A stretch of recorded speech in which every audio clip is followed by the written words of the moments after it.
A guided toy room tour update for October 30th, 2024. When you first come in the room, there's a litho of Star Trek The Motion Picture 20th Anniversary. Opposite that wall, I have a poster of Superman the movie. That was the first film I ever saw projected in the theater. Had a huge, profound effect on me.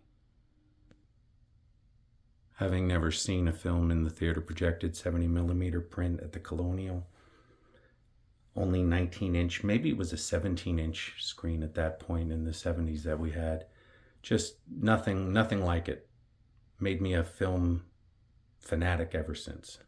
Then we have a poster of the Centurions. This is actually a catalog. The other side has all the products that they had in the first release line, and this side has some artwork that very similar to what was on the boxes. This wall we have a poster of the Star Trek movies, all their release posters from the motion picture through to Nemesis.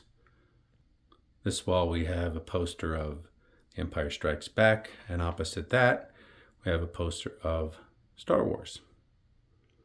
And then on the entire top of the room, around the whole top, we have a border of figures.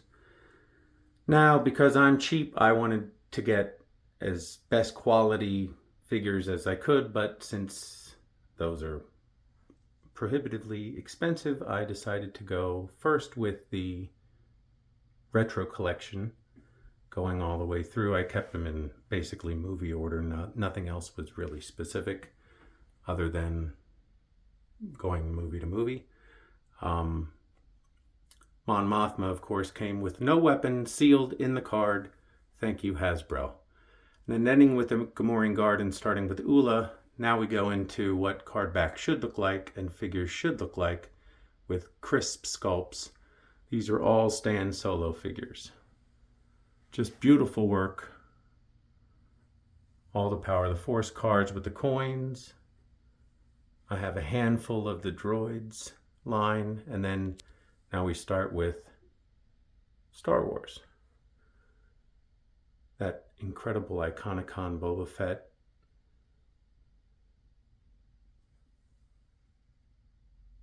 Just absolutely incredible work. Some of these card backs are accustomed to look like Kenner for figures that they never made, but I like the artwork. Now, I'm not a box collector, but I did get certain toys with boxes. So the few that I do have, I've put up here. These are all obviously vintage stuff, but not, I don't display any of my modern toy boxes.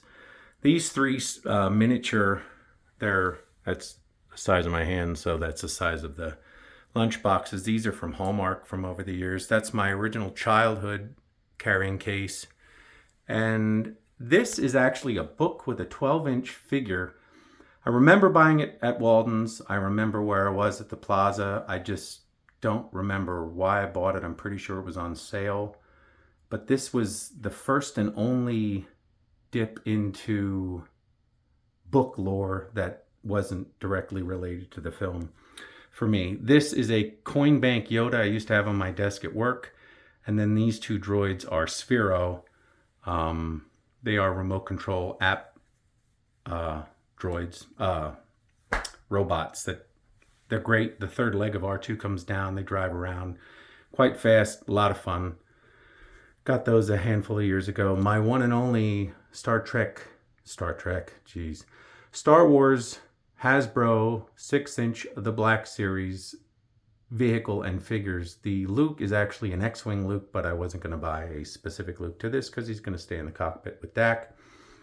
My incredibly advanced and expanded collection due to a huge gift by Michael French of Retroblasting, Lego Space.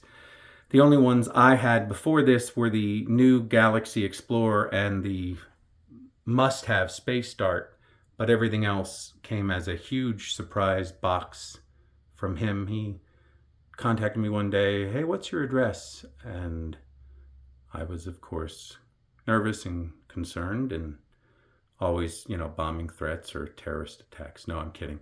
And the next thing I know, this shows up and I have these. Now on the top of the other cabinets, I'll get to that, but on this side coming in the room, I have to get to this lovely gem here. This is a gag gift from Jody. He knows I absolutely despise Teenage Mutant Ninja Turtles. There's his magnet bottle cap on the top, but he sent me this Captain Kirk version of, I don't even know what the figure is, Leonardo. Dude. So that's there. I will never not have that, even though I despise the Teenage Mutant Ninja Turtles. Then we have another one of those metal lunch boxes from Hallmark, but this is a Star Trek lunchbox. Then on top, back to the plates, I had collected the Hamilton plates, the round ones up top there, as a kid. I believe, no, it was definitely my mother. Got me my first one, which is actually that one on the left of the original Enterprise.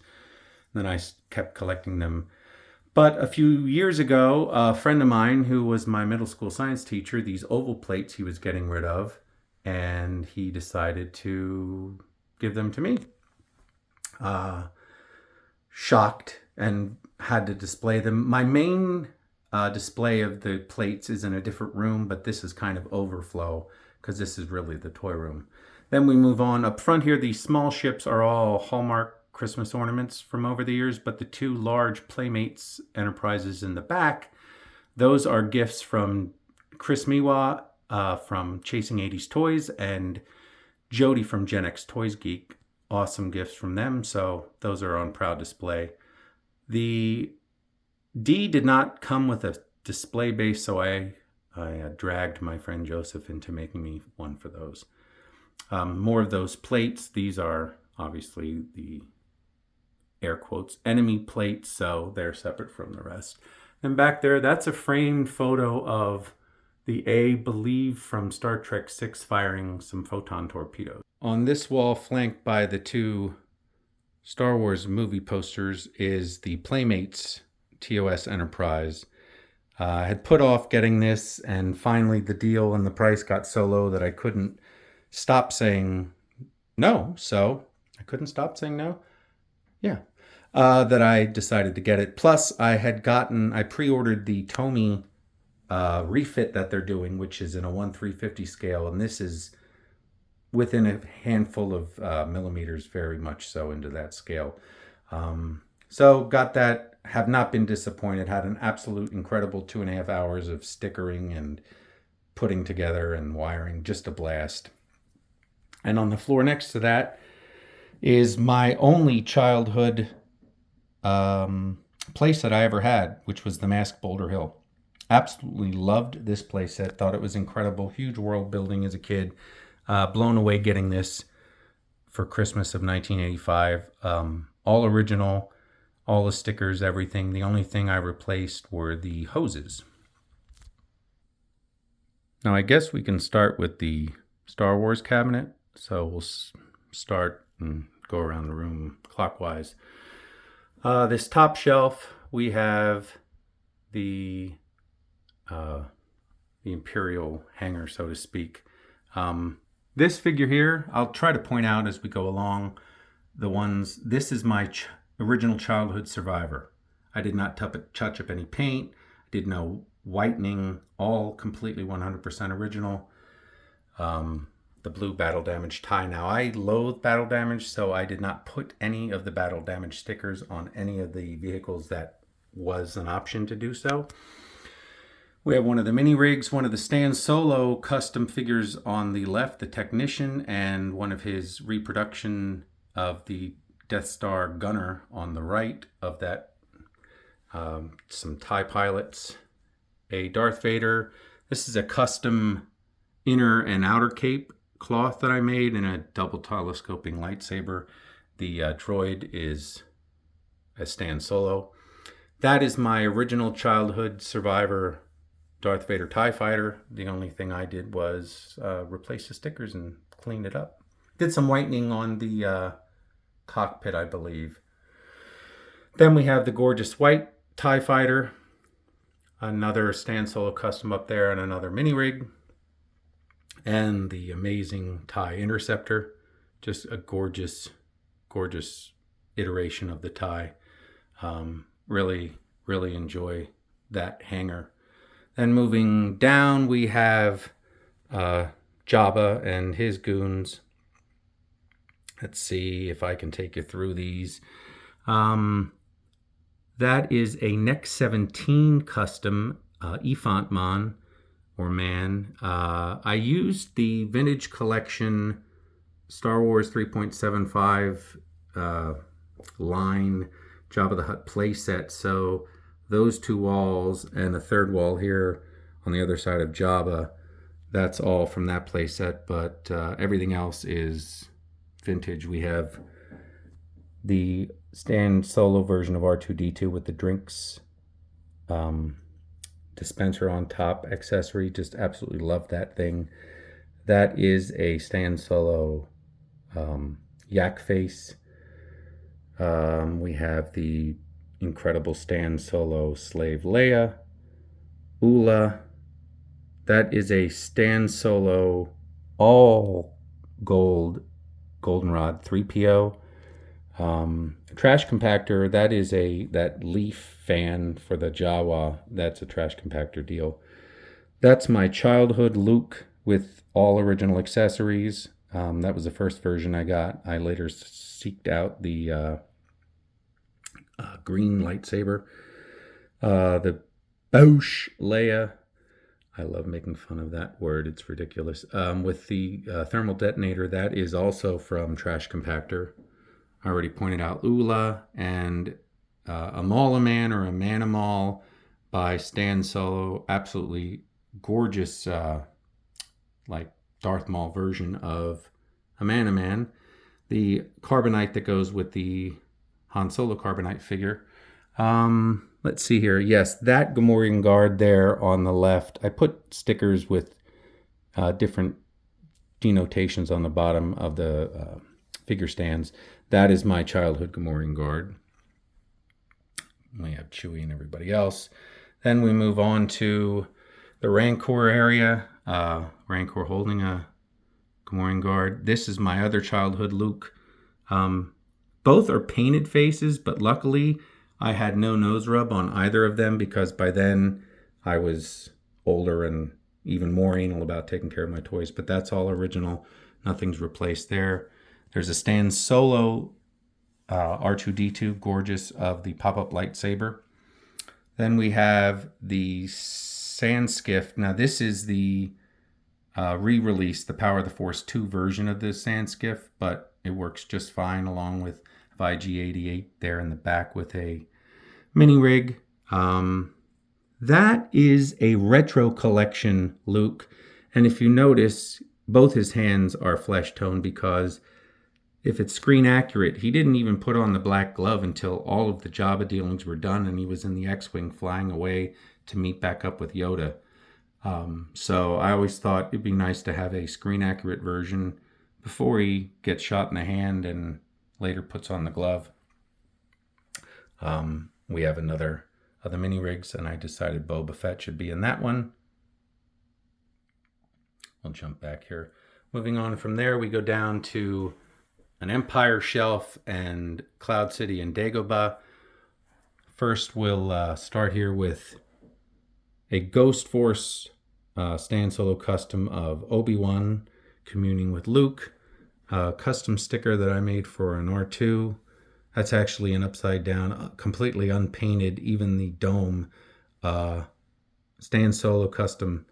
And then a Stan Solo custom Dagobah training Luke, along with that's just a Yoda. Then on top, 100% original childhood survivor, my Yoda. Even though I got Yoda early on, for some reason my version is the alleged later release brown snake Yoda. Got Yoda and Luke in the hut talking. We have another training Luke from Stan Solo, but this time with the original backpack, another Yoda and the blue lightsaber. And in the back, double telescoping Darth Vader and Luke, because the regular telescoping lightsaber just isn't big enough, long enough, and it looks better with the second version of the lightsaber against Luke from the cave. And we have a bit of a conversation with Lobot, Leia, Lando, the Cloud City, Bespin Guard, and Chewie.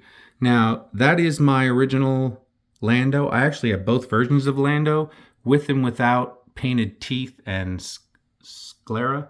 That's also childhood original with all original. I didn't even lose the accessories when I say original. Then we have two of the guards moving the Slave 1 version of the Carbonite. We have some Cloud Car pilots in the Cloud Car. Then we have Slave 1 and Boba Fett, along with the Stan Solo jump zoom droid, B0, B4, I think. I'm never going to get any of these droids nomenclatures right, so you can try to beat me up in the comments, but I don't give a shit.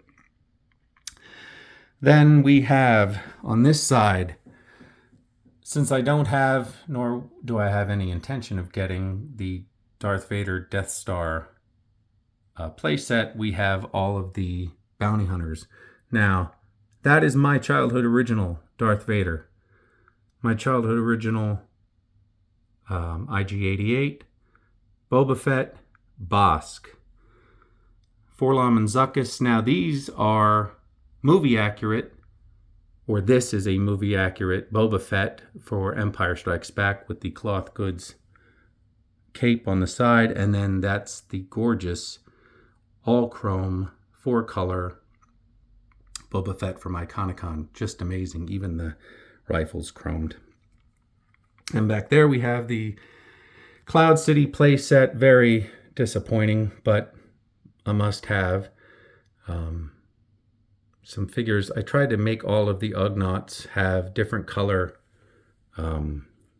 aprons to kind of change up the look. So that was my intention there. One thing to say on these vehicles, I did have Slave 1 as a child. I did have the Millennium Falcon and a handful of other vehicles. But again, a lot of those were lost in the fire. Now down to the bottom shelf, which is 99% Endor with a 1% holdover for The Empire Strikes Back, because I had no place to put the AT-AT. I had to take out a second shelf here. I lost a whole shelf across here. If you see these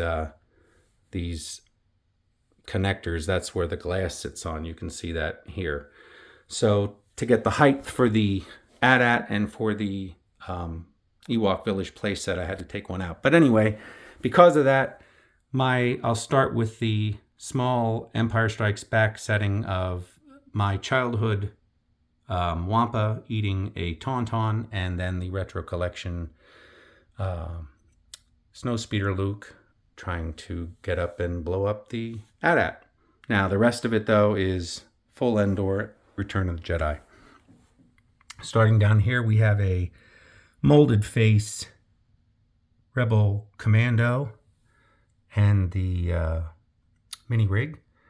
Have a leftover Ewok there with no accessories. That's wicked. I was thinking about getting some Ewoks that were the right height, cheap, to hold the that small accessory there that holds 3PO's throne, but I decided against it. Then, moving on, having seen Michael French do it, and I had actually thought about it myself, believe it or not, but didn't have the equipment to do it, took an original creation by Stan Solo that is for a retro version of Action Force, back when Palitoy still made it, a 3.75 version of Tony from Analog Toys as Desert Rat, but the colors fit so well that I took a custom soft goods Endor Leia helmet that my friend Joseph painted up, put it on him, and he fits right in with the whole Rebel troop forces.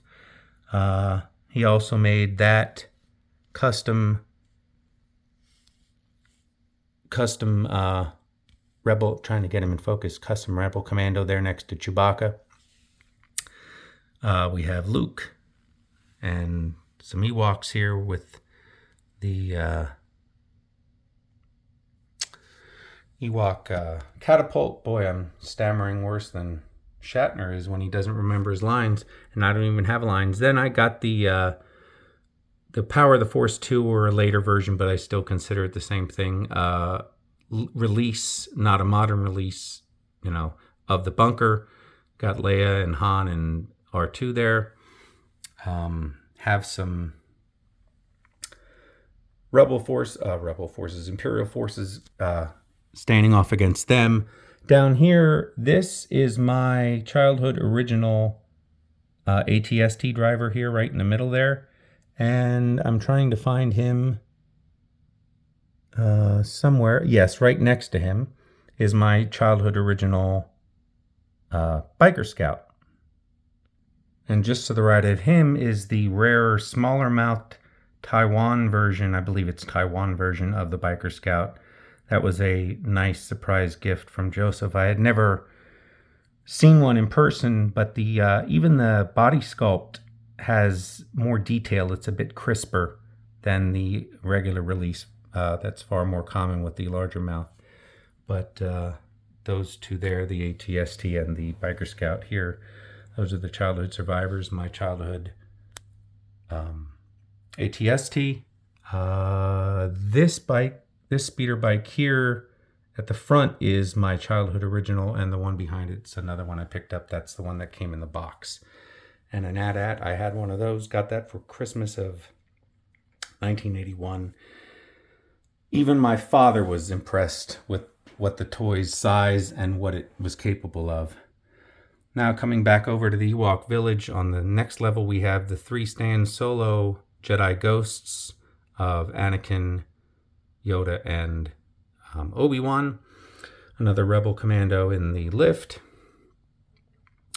I can name all the Ewoks, but I don't know them individually looking at them. Call me an Ewok racist, but they all look alike to me. But there's Tebow and Ramba and Warrock, and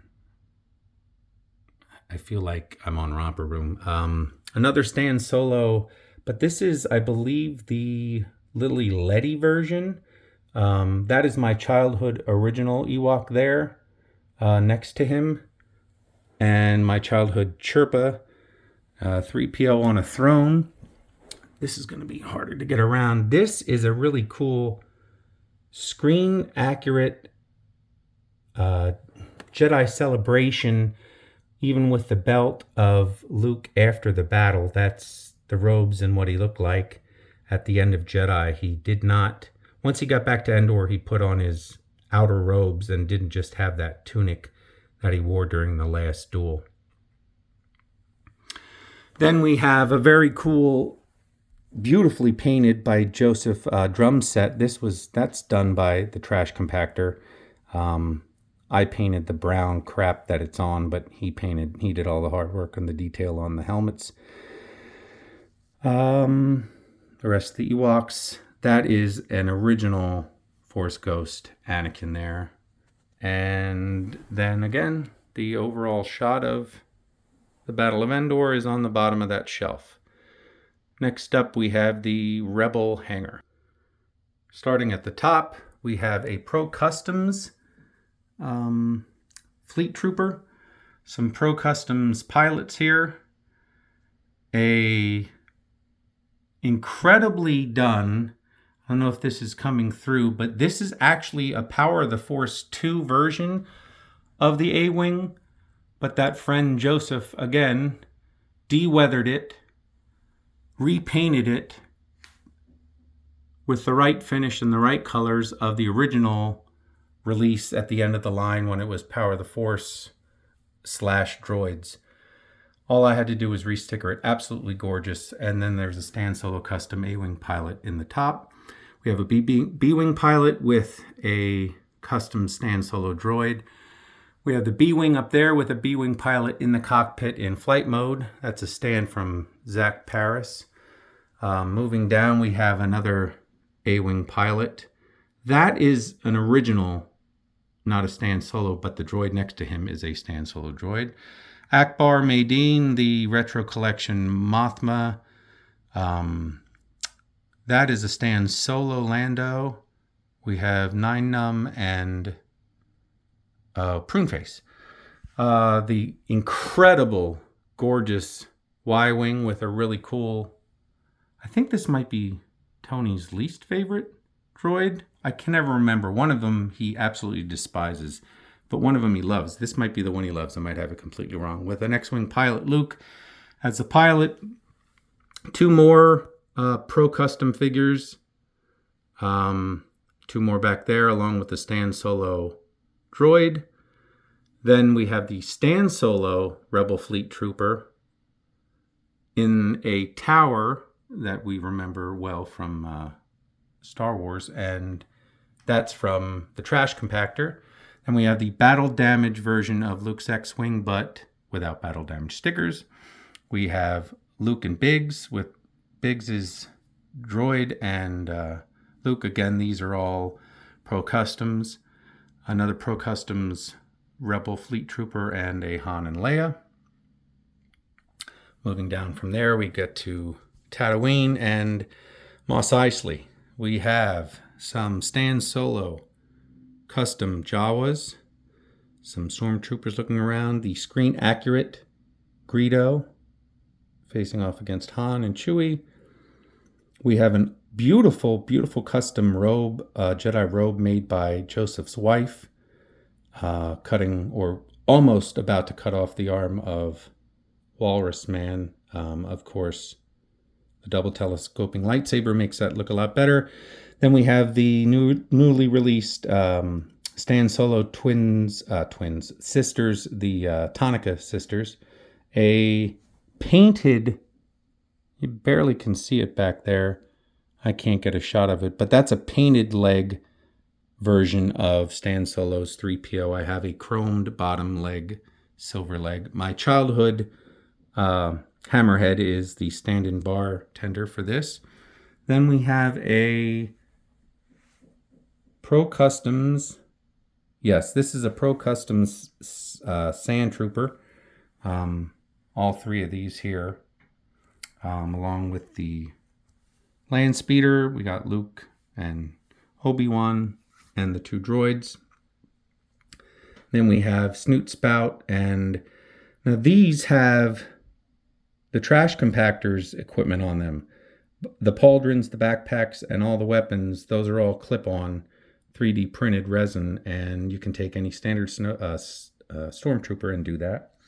But next to those 2 guys in the Snoot Spout, we have the Stan Solo Ubrikian 9000 Land Speeder that he made. That's a really cool little mini rig that we saw just outside the bar, so that's why that's there. A droid astromech from him. Another one, that's just an off-light blue there. His newest release back there, next to a vinyl cape that I made for a regular Greedo. Then we have his blue Snaggletooth. Let's see if we can focus here, Schaefer. A blue Snaggletooth, a tall red Snaggletooth, both those Stan Solo made, and then the regular Snaggletooth, so I decided to put all 3 guys there. More of those clip-on accessories.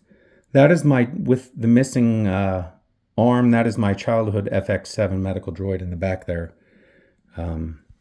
Moving on to the Land of the Jawas playset, we have a cartoon version, droid's version of 3PO, a custom newly made version of R5-D4 in that same cartoon, and then R2-D2. A blown up custom sticker for R5-D4 after Owen said get rid of the red one with the bad motivator. They're loading him back up on their sandcrawler. We have the power droid, the Jawa that's standing on top there. That is my childhood Survivor, all original there. I do have, it is really beaten up, but that is an original childhood Survivor torn up sticker but red bar version of R5D4. I had no idea when I was a kid that that was worth anything or rare or special, but I did have that. In fact, because the sticker was in such poor shape, I replaced him on the shelf below. You'll see the replacement for that. But got all of Tatooine on that shelf. Oh, I forgot about the dewback and another Pro Custom figure. That is the Power of the Force 2 Hasbro version of the Lance or Spear, whatever you want to call it, that he carried. But that's very akin to a promotional photo that they had done. I believe the Sand Trooper had a white pauldron, but I thought having an orange just pops more, having, you know, a different. Then these two customs here, Joseph painted to look like the releases that were done with that stupid Monopoly board game, The Remnant Trooper. Now, I never watched any of those Disney Plus shows, but I thought the figure was a cool idea, so he made versions of these for me. Moving down to the next shelf, we have more of Tatooine. Because I don't have the Sears exclusive radio-controlled Jawa Sandcrawler, I got the Hasbro version to go here for now. Here is a second version of the cartoon version that Stan Solo did of R2. One is maybe a Meccano version, and the other is the regular version, or one is a Lily Letty or a Glass Liti, I forget. But he made different flavors. So there is my childhood.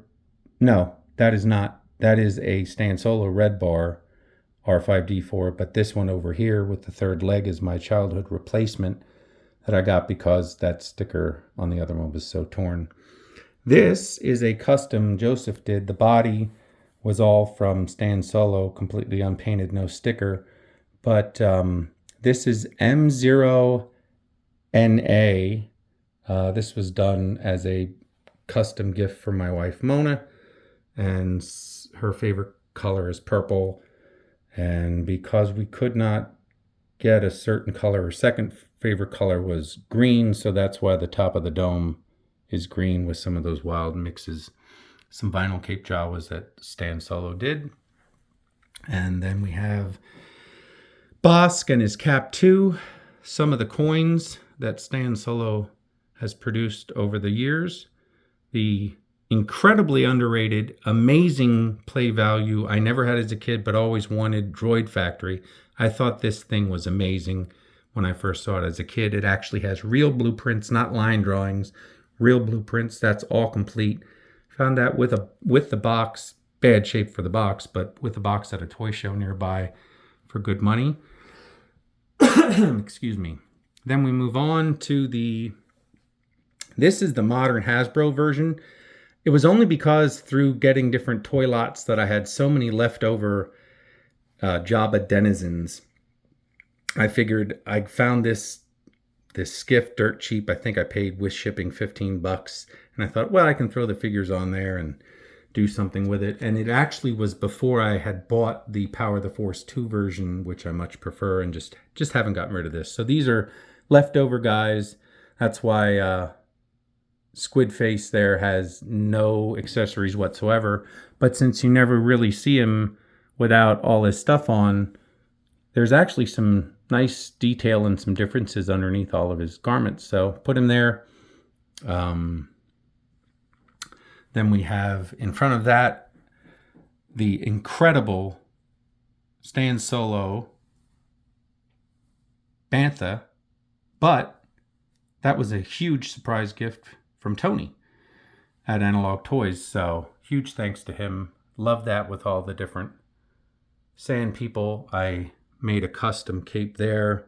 This is one of the retro collections for a different line, but I thought it would add a little bit of variation in the sand people and looked and worked well with the original stuff without standing out as something modern. And from there down we go another double shelf, and this is the Imperial Arrival and Imperial Docking Bay and overall Death Star. So in the left corner here, we have some of the evil droids. These are all customs by Stan Solo. The black version of the Death Star droid, a 000 dark chrome. It's not really coming through in the picture of Dr. Evazan. I believe it's an expanding universe, and then a Stan Solo version of the Death Star droid. Just incredible, incredible chrome on those. Then we have the Imperial Shuttle. I have a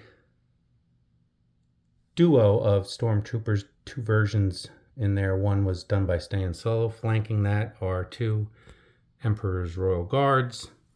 Just below the Hasbro version, Power of the Force 2 release of Darth Vader's TIE Fighter, I have the amazing Stan Solo custom removable helmet Darth Vader, and a custom Jedi Luke final duel that I did. All I did really was take an Endor Luke, popped his head off, put a regular Jedi Luke's head on there, and Bob's your uncle. But yes, that is the... Without the green rockets, I much prefer the gray version to the green firing rockets that come out. And then below that, it's a miniature version of the Arrival of the Emperor. We have some customs from Stan Solo in there. All of these Death Star gunners are Stan Solo customs. I believe this one right here is the retro collection version, just to the left, our right, his left of the Royal Guard there. Then we move on to the Death Star playset. Of course, we have Obi-Wan turning off the tractor beam. The mouse droids are from the trash compactor. That is a removable helmet, Stan Solo Darth Vader next to the retro collection Grand Moff Tarkin. Back there, two Stan Solo customs. That's an original Death Star or gunner back there standing. And then a reproduction, another one of those mouse droids. Moving on to the second level, we have a Stan Solo custom droid there. Obi-Wan and Vader fighting. Another one of the customs. This is the second release. It's a brighter blue or a more rich blue, but they're both almost identical, just a different hue, but I wanted to get the second version. Then we have a larger mouse droid. The Stan Solo removable helmet Stormtrooper Luke and Han escaping down to the hatch. And of course, there's the Dianoga Monster, the trash compactor. These are, I believe these are Glass Liti versions of 3PO and R2. And those are both Stan Solo customs. We have the heroes here. Luke and Han are both wearing trash compactor Stormtrooper belts, and Luke has the blaster that fits in his lightsaber port. And just back there, discussing the arrival of the Emperor, are two more Death Star droids. They're on this side. They're just chatting in the back there. Now, even though this kind of breaks up the different cabinets, I'm going to continue with the Star Wars and finish that up. Now we're on the other side of the room, so the bottom three shelves, and then we'll move on to the other toy lines. So here we have the three heroes that with their masks after they went out of the Falcon to explore the cave that turned out to be a stomach. Trash compactor. Again, this guy keeps coming up. I must like his stuff. Blast shield training helmet for Luke. The stickers come with it for the lines and the two markings on either side. Everything else I painted there. Oh, the sides of the helmet have decals as well. Just thought that kind of added something there. We have R2, Chewie, and 3PO playing chess. And of course, we have Han Solo in the gunner's chair. Out of focus. Han Solo in the gunner's chair of the Falcon. Just below that, we have the movie-accurate version of General Calrissian with his pilot. This is more of that kind of hangar bay. We have the vehicle maintenance energizer, some different Rebel Fleet troopers. Those are all from Pro Customs. They made 6 versions, so that's why you see so many of them. 2 Caucasian, 1 with it and without a mustache, 2 Asian, and 2 African American with and without mustaches on all of those, and that's how you get 6. Another Stan Solo custom droid there. Absolutely love that thing, just gorgeous. In the back there, those die casts, those are my childhood original Star Destroyer and Falcon. Then we have the Hasbro release of the TIE Bomber. Just think it's a cool ship. Wanted to finish out the TIE Fighter collection. Then moving down here, we have the Yavin Ceremony custom 3PO and R2. This is a Pro Custom Captain Antilles holding the plans. A Leia that I made a cloth cape for, inner and outer there. Small and big head Han, my childhood survivor Luke. I've touched up a lot of figures, but I forgot to mention that I did not touch up a single childhood survivor. Those all have original play wear, and I wanted to keep that. General Dodonna and these pilots, all the 2 pilots with the helmets are Pro Customs, and then the B and the A-Wing pilot, and more custom pilots in the back with their helmets. I forgot that I did have Chewie on top. There are a handful of figures that are out getting some custom work done. Those are all Han in Hoth gear. But one of those will be up here with Chewie working on the Falcon. Those 2 accessories, the goggles and the torch, are from the trash compactor. Moving down, we get to the Planet Hoth and all of those play sets. The Turret and Probe Bot play set. I will never and shall never consider that an Imperial play set. They never had trenches. It was always the Rebels, so that's why that's set up like that. Then in front of that, again, there would be a Hoth Han piloting that, fighting a snowtrooper. And over here, this is my childhood survivor snowtrooper with his rifle. My childhood AT-AT commander / some places General Veers. The cardboard AT-AT playset and some Imperials to fight off all the rebels. Moving down, more Hoth. We have the Big Pickle. Highly underrated toy / playset / carrying case. Tons of play features on that thing, and people really overlook it. A bit fragile now, but that's only because it's over 40 years and the plastic's gotten brittle. Then we have the Snowspeeder, probably my #1 favorite vehicle Kenner ever made. The Snowspeeder Luke, another old X-Wing Luke. Some more customs from Stan Solo, both those droids there. There would be a Hoth Han here holding a blue lightsaber, cutting open and stuffing Luke into that open belly tauntaun, but again, work is being done on him. Luke and Han on their tauntauns. The tauntaun that Luke is on and Luke, those are all childhood originals, all childhood survivors. Now, the tauntaun that Han is on, if you look closely, those are actually replacement reins that look really damn good. So if you don't want to spend the money for originals, I highly recommend those.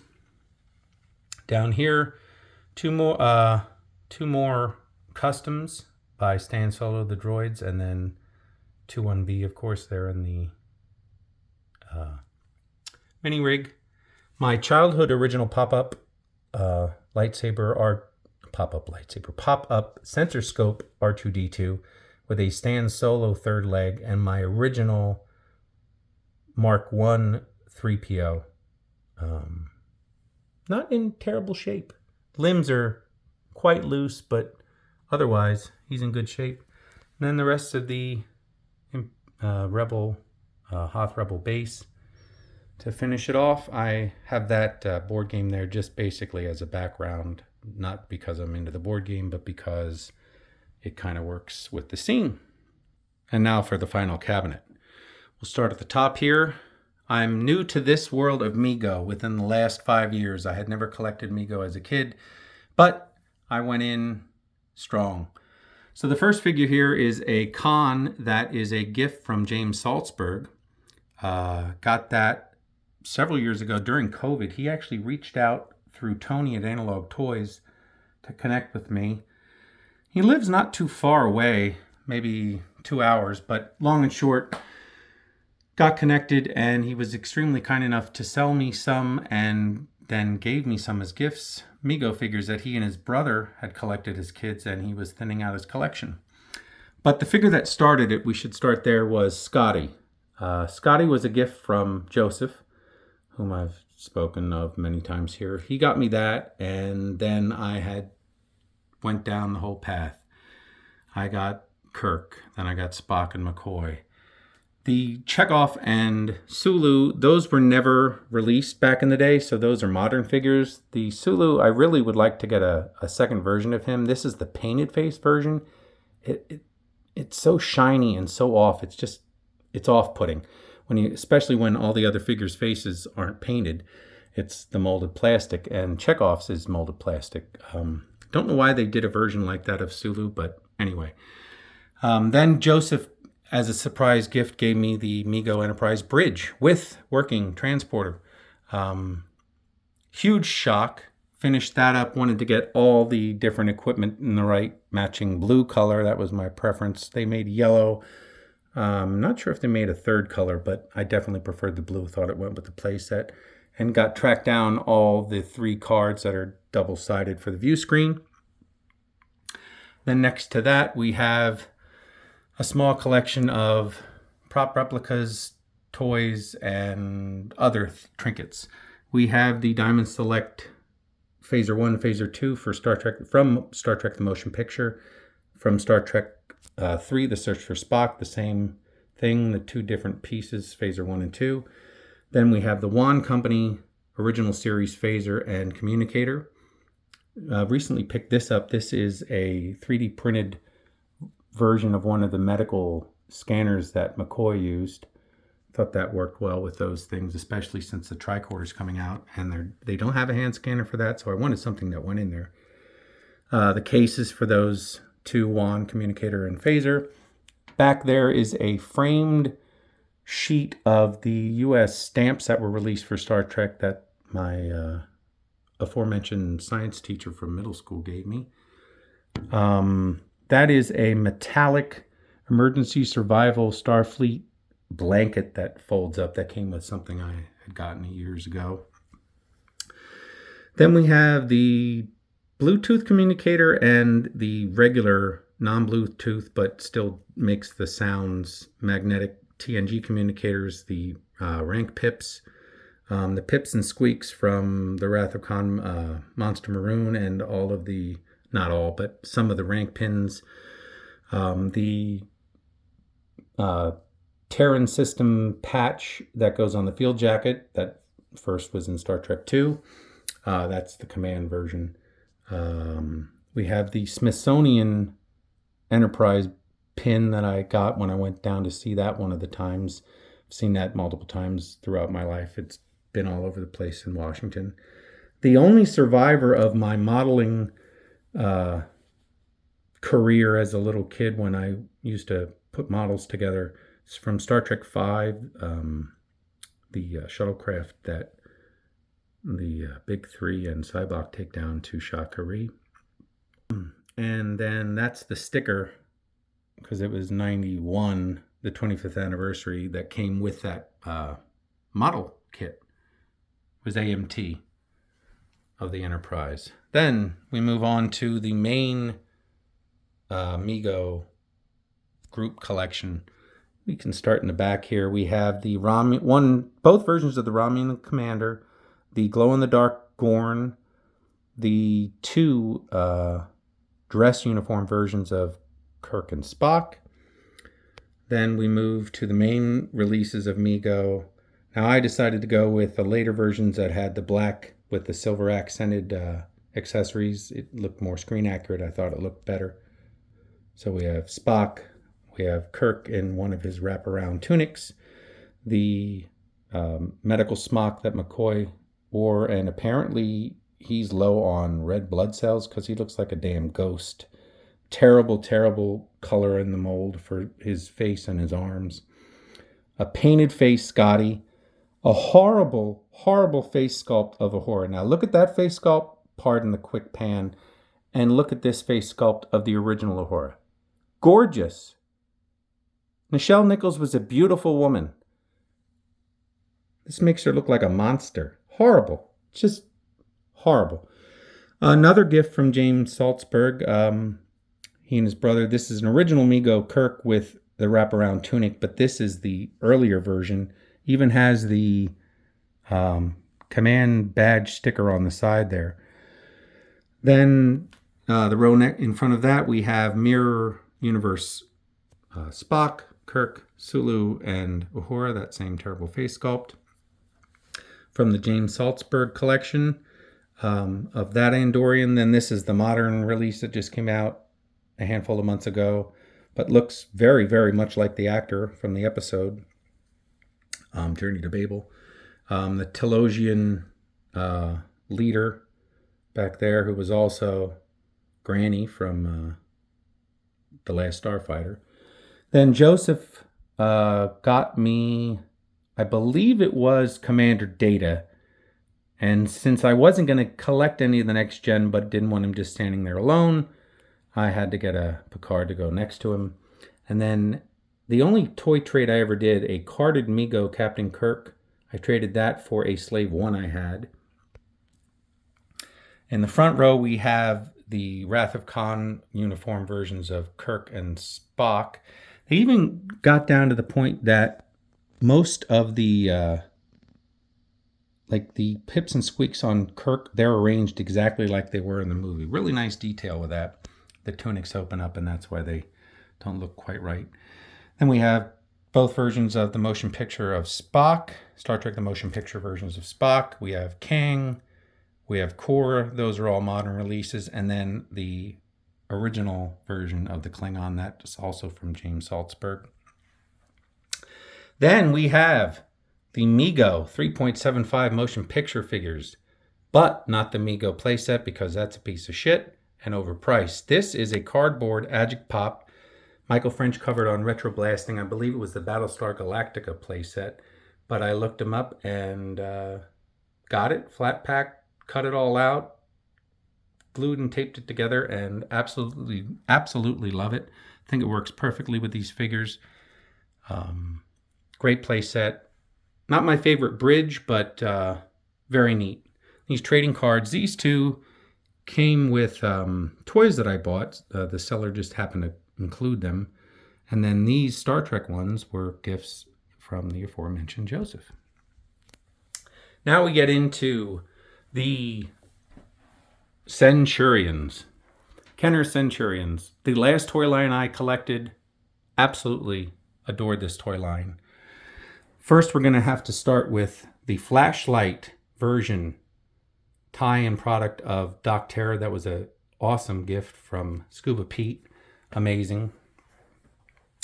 I'll put links to all of these people I've mentioned and all the different sellers so people, have their questions asked. Next to him is the Power Pack. That was an accessory. You pulled that thing that looks like a suction cup is actually just a handle. You pull that out, there's a cord, you pull it multiple times, and then throw that little black switch there, and the center of the Power Pack turns, which then in turns the center cog on all of the exoframes of all the different guys and makes different things happen, as in the case with Detonator there and Jake. The two front chest cannons would move in and out, oscillate, and then the sensor scope on the top, that would circle. But we have the Centurion collection. All of these weapon systems are all childhood originals. I collected this line incessantly, and the only thing I had to do was buy figures, because the weapon systems display better with a figure in them than if they weren't. They are designed to sit and connect to themselves and sit and wait to be called, but they do display a level better if they're in the figure. So we have Jake Rockwell with Fire Force and Hornet, Wild Weasel and Detonator, Ace McCloud with Sky Knight, Orbital Interceptor, and in the back, Sky Bolt with a B, not to be confused with Sky Vault with a V. That was where Crystal Kane and Lucy the orangutan sat and beamed down all the weapon systems as needed. And finally, the leader Max Ray with, from the left, Depth Charger, Tidal Blast, and Cruiser. I don't have any of the later releases of Jake's and of Max's weapon systems, but maybe someday I'll get some of those. Then we have the bad guys, Doc Terror and Hacker. I have Doc Terror connected to one of the Strafer drones, his robot half, cyborg half rather, and the parts for that Strafer drone are connected there. It's all complete, but I just wanted one of them connected, and I thought blue and red would look better than blue and blue with Hacker. So, and there's my childhood Strafer drone on the right there, just behind Hacker. I did happen to pick up one of the Ramen Toy Doom drones, Terror drones. It's okay. It's not to scale. It's not in the finish. It really doesn't go with the figures, but it works. I ordered before I read the fine print. My error, not his. And then finally, last but not least, the last two shelves, M.A.S.K. Except for Vanessa and Manta, these are all my childhood originals. Slingshot and I do never remember. Raven, I believe. Is that Raven? Hurricane, Rhino. Just absolutely loved this toy line. Thought it was amazing. The first one I got was Condor. Watched the cartoon incessantly. And then, again, Jody with his gag gifts. He knows I can't stand Scott and T-Bob. T-Bob would be fine with reprogramming. You could fix T-Bob. It's a robot servant that's also transportation. That would be amazing. He's just a jackass that needs a personality fix. Scott is insufferable and should have been drowned in the first episode. I would have held him in a shallow tub and watched the life force just run out of his body. But we don't want to get dark. This is toys, and we keep this upbeat. We have Honda McClane and Firecracker, Gator with Dusty, and who was the guy that worked at the Boulder Hill? Terrible, I can't remember his name. And Jody's absolute favorite M.A.S.K vehicle of all time. And we have Condor. Moving down, we have the bad guys. The last M.A.S.K vehicle I picked up, and the only one I didn't have, was Vanessa and Hermanta. Jody helped me complete this. Also, the same thing with another vehicle. The weapon on the front there, that's a replacement that he got me. That big cannon on the front. And I just love this toy line as a kid, and being able to display them like this, just amazing. Really, really, really love these vehicles. And I'm so fortunate that all of these are childhood originals that didn't get lost and didn't get beaten up and were able to be restored. It took some doing for these, because there was some real strange odor that had gotten into the rubber of the tires, but it eventually went away with cleaning. And I tried ozone, I tried all sorts of things. And then here we have another gag gift from Tony. Tony, from Jody, sorry. T-Bob, when he went scuba diving. A figure kind of fell over in the box there, but hardy har. T-Bob's hilarious. And we'll wrap up with the final shelves. This is just kind of, these last shelves are a hodgepodge mixture of different items, different lines. This is an original childhood toy I had. The top rotates and there's two sets of different colored marbles so you could play tic-tac-toe on the road. Just something I had left over as a kid. The Jawa was a gift. You squeeze his belly, his eyes light up. Somebody got me that as a gift. That's a button I had as a kid from middle school. A kazoo with which I earned on one of the multiple field trips. This was 8th grade to Washington, D.C. 8th grade, I would have been, 13? 14, because it was summer. So anyway, used that kazoo and earned over $25 in front of the Lincoln Memorial, just kazooing patriotic songs. Ridiculous. The only modern, the vintage collection Star Wars Hasbro figure I had, I wanted to get one to see if what all the hubbub was about. I hated it, thought it was rubbery. That's a can of Narragansett beer. That's the beer that Quint drank in Jaws. A little Chinese caricature figure that was a gift on one of my trips to China. These two cars up front, the McLaren P1 on the left was a gift from Joseph's sons. They saw it, they know I like cars, and they thought they would get that for me. And then this is a GoBots knockoff, I believe, of skid plates, skid steer, something skids. I don't know. I don't really know the GoBots, but it was a nice gift.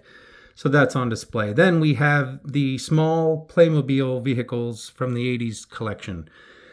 The 18 van, the Back to the Future. I have it mainly in flight mode just so it doesn't roll off that riser. We have Magnum and his crew with the 308 GTS. And then we have Kit and the Night 2000. Just the best version of Kit I've ever seen with Bonnie and Devin.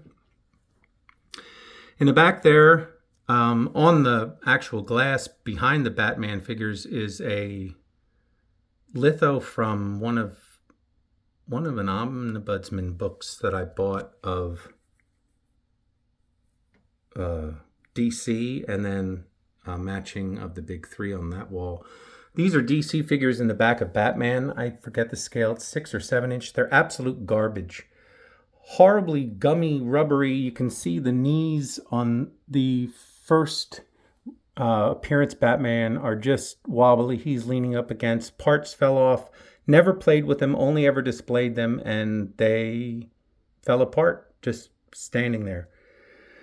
The Superman was a gift from Joseph that got me started on the Kenner Superpowers line.